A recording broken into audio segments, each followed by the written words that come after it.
Rung kuartar final sak Egypt batkan Nigeria hak Afrika Cup of Nation. Hadin kajing yorung kuartar final jong ke Mali, Senegal, Morocco bat Cameroon.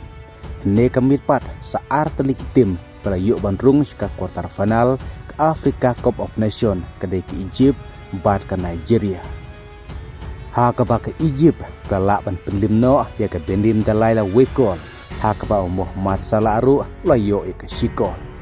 Kad bahkan Nigeria kelapan limno ya ke Mozambique te saulan .gol. Hakba Osimhen marway layo hadu arkol.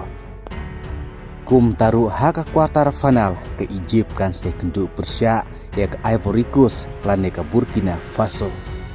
Kad bahkan Nigeria haka kuartar final kan sekendu Persia ya ke Algeria lane ke Democratic of Congo. Kadba ke Morocco Persia ke Cameroon, bat ke Mali Persia ke Senegal. Kum taruh lada ke Egypt kan poj ke semifinal, bat kum juru lada ke Senegal kan poj ke semifinal.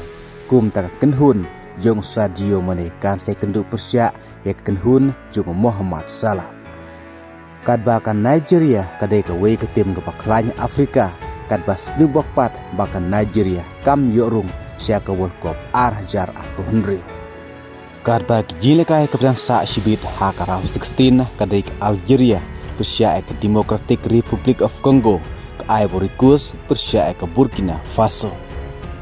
Kum taru tongen sepej mano ke bandai ke ladu hak Afrika Cup of Nation mentau senam arjar punri.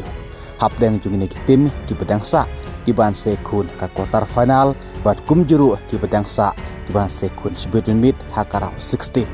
Kublai shibut.